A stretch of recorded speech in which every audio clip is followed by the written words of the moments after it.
Welcome everybody to the lecture on knowledge representation using predicate logic.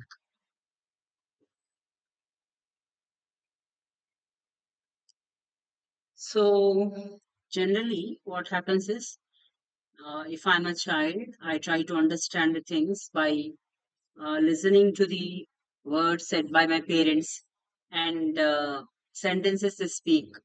If my mom asks to give me a glass of water, I understand it because I understand the language that she is asking me for a glass of water. In the case of artificial intelligence, you try to replace humans with a machine. So machine should understand what you are commanding it to do. In that case, you need some representations for representing your knowledge or representing your facts, that this is stable, this is share, you need to move this side, you right means this side, left means this side, full means this thing. A coin is on the table. It should be able to identify the object. It should be able to identify the task that it should do. For that sake, we need some knowledge representation, and that knowledge representation is done with the help of first order logic and predicate logic. So, in this lecture, we are going to see how the things are represented with how the simple facts are represented in logic, and coming to this propositional logic, it's very, very useful for us for writing the representations of facts which are given in your problem in artificial intelligence. And it is written in the form, it comes in a form that it is understood by the system. And system can do the task on its own without relying on the human. Now, and it is very simple to deal with. It takes decision on its own decision process because you are trying to provide it with a decision procedure. And in order to draw conclusions, facts are represented in a more convenient way, it seems. So, if we just see, for example, hope you are able to see that line. Just note it down. Marcus is a man. Marcus is a man. So, what is the subject? What is the object? Man is the subject and Marcus is the object. So, you are putting that subject outside. That is, man is put outside and Marcus is put inside. So, man of Marcus means you are going to read the part in the braces first. That is, Marcus is man. The similar way, second sentence, Plato is a man. Plato is a man. So you are going to write it as man of Plato. What does it mean? Plato is a man. In this way, you are trying to write the expressions. A statement will be given to you, and you need to convert that statement into one particular expression. And in this logic, you're going to write it like this. Like for this statement, Marcus is a man, you write it as man of Marcus. If I say Plato is a man, then you're going to write it as man of Plato. And all men are mortal. That means men are mortal. Men should be present inside, and mortal is given outside because it is the subject. And there is one drawback, that is, propositional logic fails to capture the relationship because where does it fail? It fails to capture the relationship between an individual being a man and the individual being a mortal. That difference is not understood by it. It just understands that I should put the subject outside and the object inside. Man, mortal, are they different? Are they same? It doesn't matter for it. And how can these sentences be represented? There are some issues to be checked for. How can the sentence be represented so that we can infer the third sentence from the first two? That is one case. And propositional logic commits only to the existence of facts. What are the facts are there? Those facts will be represented later on using some processes. That is first forward chaining or backward chaining. You are trying to use all these things and then you'll try to find out the solution.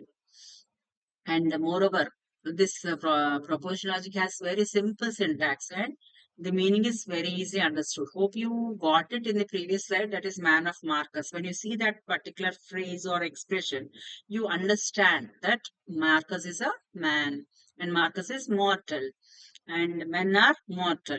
Now, coming to the other thing, propositional logic quickly becomes impractical.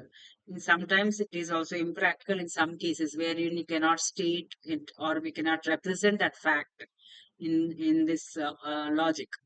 So first order logic, first order predicate logic. Now we are going to see first order predicate logic. This one models the world in terms of some few things are mentioned here. One is object, the other one is property, the other one is relation and functions. What are the objects? Objects are things with individual identities. You can identify those they are the things. Objects are the things with individual identities, and properties of objects, the distinct properties means they will try to differentiate one object from the other. And how are they related within the objects? Within the set of objects is given with relation. And this is a verb or a subset of relations that you call it as a function, where there is only one value for any given input. When we are trying to give any facts into it, it will give us some output. It will give us some output. And we also have variables like x comma y, that is the objects are referred in that way. And even terms also refer to the objects. And you have one more thing called as atomic sentence. Here atomic sentence can be true or false, and you can try to represent. Here propositions are nothing but something like an a statement which is either true or false but not both, and it is used and it can be represented with the alphabets like P and Q. So in dad of x comma fruit 6, here if you just see uh, dad x dad of x, here you can just see that dad of x is in some stall like food 6. You can just say that. And well-formed formula. This is another important concept.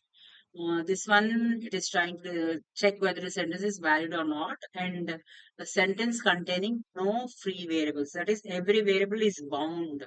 Every variable is bound. What is meant by this thing? This bounding is done, binding the variables is done with quantifiers.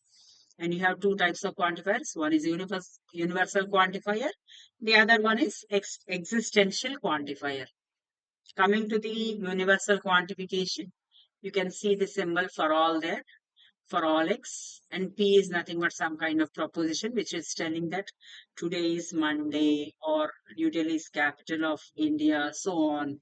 This is a proposition, and p holds for all values of x in the domain associated with that variable. That is the universe of discourse. That means from which set are you taking that value for x? That is that is stated there. And for all x, if you are saying, if you just see that expression there, for all x, that means every x is nothing but a dolphin. Marcus, man of Marcus. So in the same way, X is dolphin. And if it is dolphin, definitely it's a mammal. That is, this symbol is, this arrow mark is called as implication. Implication. So in this implication, we have two parts. One is antecedent or premise, and it will lead to some conclusion. That is, if it is a dolphin, then it is a mammal. And then you have the other one, existential quantification. There exists x, p of x.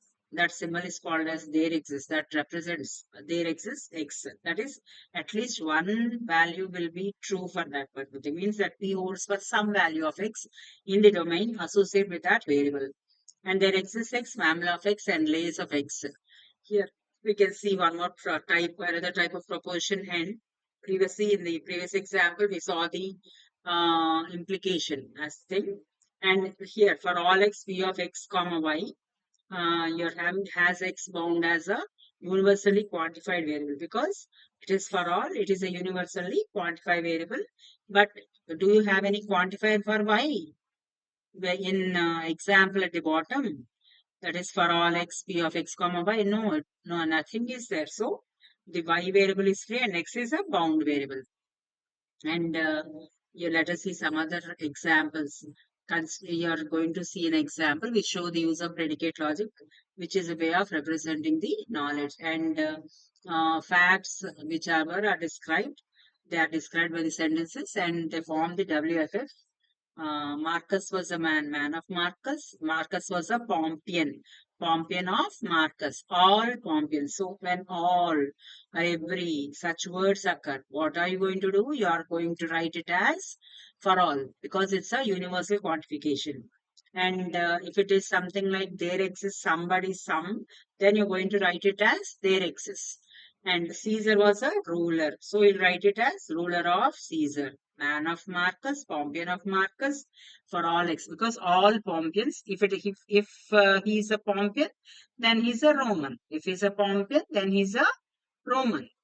Next, all Pompeians. Again, all means for all you'll write it as. And loyal to, were either loyal to Caesar or hated him.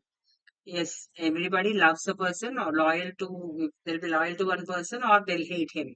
So here, loyal to Caesar, that means X is loyal to Caesar. So I'm writing two variables here, X comma Caesar, and the subject is loyal to. The other subject is hate. And what are the objects? X and Caesar.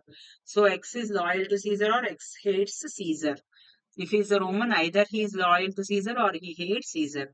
And exclusive or you're seeing this thing, that is all for all x Roman of x. Either he will be loyal to Caesar or he'll not hate Caesar, or he's not loyal to Caesar, or he may hate Caesar. You can even write it like this in this way also. And everyone is loyal to someone. Everyone is loyal to someone. That means if for everyone I should use for all, and for someone I'm going to use there exists. And the variables are x and y. So for all x, there exists y. That is x. Every person is loyal to someone. And people only try to assassinate rulers that they're not loyal to. If they're not loyal to, they try to kill them. They try to kill them or assassinate them.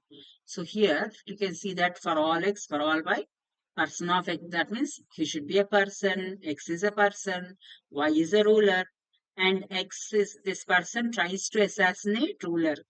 When will he assassinate? When he's not, if he's trying to assassinate, what does that mean? That means he's not loyal to that particular ruler. That person is not loyal to that ruler. If he's loyal to, will he kill that person? No, he'll not assassinate him or he'll not kill him. So here, if he's trying to kill him, then he's not loyal to that particular person. Next fact we have is Marcus tried to assassinate Caesar. And you're trying to write it as try assassinate. Marcus tried to assassinate Caesar. So Marcus is one object, the other one is other object. And you are using these statements to answer the question, was Marcus loyal to Caesar? Now I'll use all these things, the previous slide points. Just make a note of these points. Marcus was a man, Pompeian. All Pompeians are Romans, and they're either loyal to him or they hate him. If they are not loyal to, then they try to assassinate him. You just conclude that they are not loyal to the ruler. And here, at last, he just gave a sentence, Marcus tried to assassinate Caesar. Now, what is the question we need to answer? Was Marcus loyal to Caesar? And we are trying to produce a formal proof now. And you are using reasoning backward, that is backward chaining. That means you are trying to start from your goal, and that you just take it as not loyal to Marcus comma Caesar. And I need to add one particular clause or phrase here or fact, that man is nothing but a person. If he is a man, then he is a person. I need to add that fact. In the previous set facts, I don't have it. Next, now let us see this attempt to prove whether that Marcus is not loyal to Caesar. So let me start. First of all, not loyal to Marcus, comma Caesar. That means Marcus is a person, you know it, and Caesar is a ruler. And he tried to assassinate, Marcus tried to assassinate Caesar. First of all, Marcus is a person, and Marcus had tried to assassinate Caesar. If he is a person, then if he's a man, then he's a person, and he tried to assassinate him. And from these three things, if you observed in this slide, 1 minute, the last one, seventh one, person, ruler, and try to assassinate. What is the conclusion there? Not loyal to. So if I'm getting these three facts, that is X is a person, Y is a ruler, and X person tried to assassinate ruler Y. If I'm getting these three things, what will I say? I'll conclude that this person is not loyal to the ruler. So that had been achieved here. Marcus, and then his Caesar is a ruler, and now